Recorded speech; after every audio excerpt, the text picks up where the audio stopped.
Final Destination isn't done surprising you.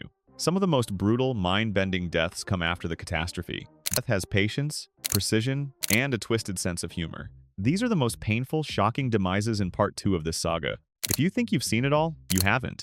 Nathan Sears thought he outsmarted death. After accidentally killing Roy and stealing his lifespan, as he relaxed inside a factory, the impossible happened. The landing gear from Flight 180, the same plane that started it, all crashed through the ceiling and obliterated him. In a single instant, his illusion of safety disintegrated. It wasn't poetic justice, it was cosmic bookkeeping. Any day. Life's a bitch. Dennis Lapman thought logic could save him. He demanded explanations, scoffed at superstition, and that's when death reminded him how simple it can be. A stray wrench, tossed by a machine. It cut through the air with surgical precision and lodged into his skull mid-sentence. No mute, no setup. There's an order to these deaths. Who is it, Sam? Dennis! No shit! Samantha Lane lived in suburban calm until Final Destination chaos found her. Her death was pure environmental terror. Everything in her house turned against her. The ceiling fan wobbled loose, her kids' pebbles hit the lawnmower, and fate began to weave the web. Then, in one instant of carelessness, a flying rock hit her in the eye with the force of destiny. It wasn't just gore, it was the universe rearranging itself to finish what it started. Stop! Okay, guys, knock it off. Let's go, get in the car. Billy Hitchcock survived the Flight 180 disaster, and that survival gave him confidence too much of it. When Carter taunted fate again, Billy mocked him. The next second, a shard of metal from a passing train decapitated him clean. Instant karma. Executed with a steel edge. His death was quick but unforgettable, the first true moment that cemented this franchise's unpredictability. I saw it! I saw the belt! That's right! I'm saying the fuck! Shut up, Billy! It's fucking Billy, I'm not- And you ain't taking me with you!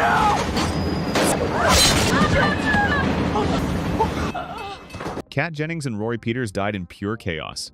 A tire blew, a van flipped, metal shrapnel flew, and death just watched. Kat got trapped in her seat, calm but helpless. Rory watched in horror as a rescue attempt went wrong. A rescue tool backfired, a sharp pipe shot through the car, and blood painted the asphalt. Then Rory turned, and a flying fence sliced him into pieces. Two brutal exits tied together by inevitability. Yeah, sure. I'll just put it on quiet mode.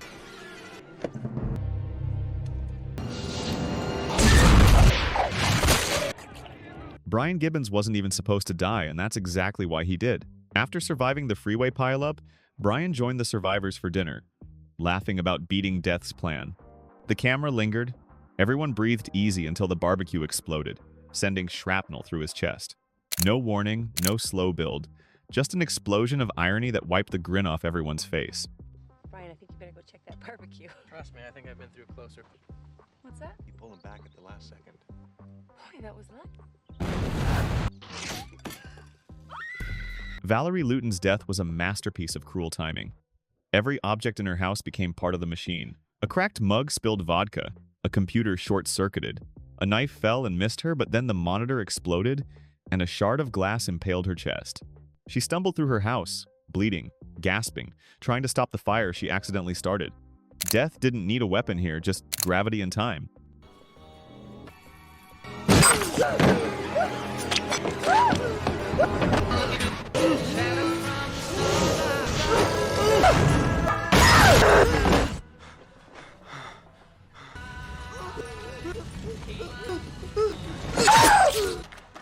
Miss Luton!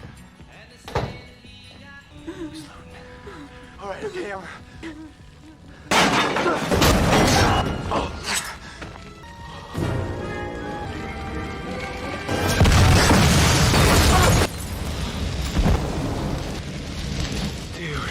Olivia Castle's LASIK surgery turned into a nightmare. Terrified of the procedure, she lay strapped under a laser machine.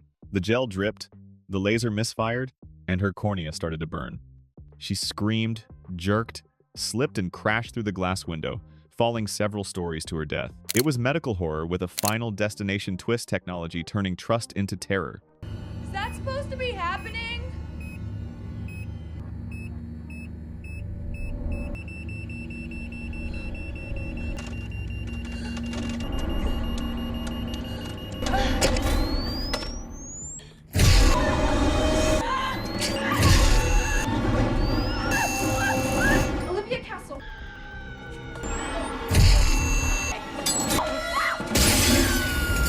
Carter Daniels' rage was his undoing.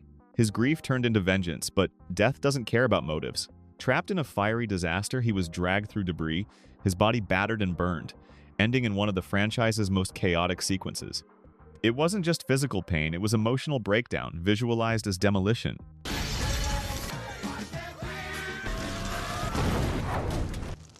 Frankie Cheeks met his end at a drive-thru. Wendy and Kevin thought they'd avoided the next chain of deaths, but death improvised. A truck, a loose brake, a rogue fan, and Frankie, standing just a few feet too close, was crushed by a flying engine block. It was over in an instant, and the silence... Are you okay?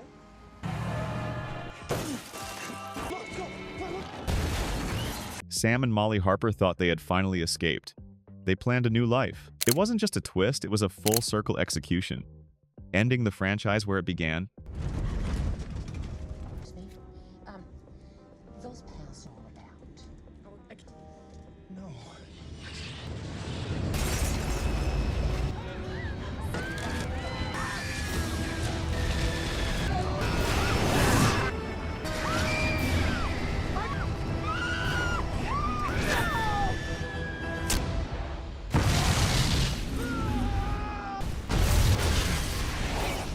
Eric and Bobby thought they could manipulate fate. Eric tried to force Bobby to eat peanuts despite his allergy, hoping to control who died next. But when the hospital's MRI machine activated, every metal object in the room turned into a missile. Oxygen tanks flew, scalpels pierced, bodies pinned to walls. Both of them were shredded by their own arrogance. Science and karma working hand in hand.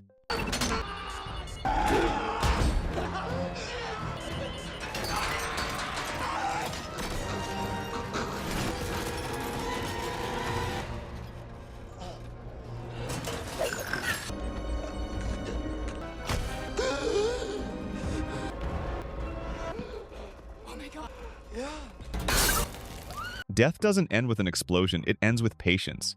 Every moment of laughter, every "we made it," every sigh of relief is an opportunity for it to strike again. That's the real horror of Final Destination. You never survive. You just get a later appointment. So, which death hit you hardest? Nathan's final irony? Olivia's surgical nightmare? Or the bridge collapse fallout that started it all? Drop your pick in the comments, hit like if you're still breathing, and subscribe before death rearranges your playlist next.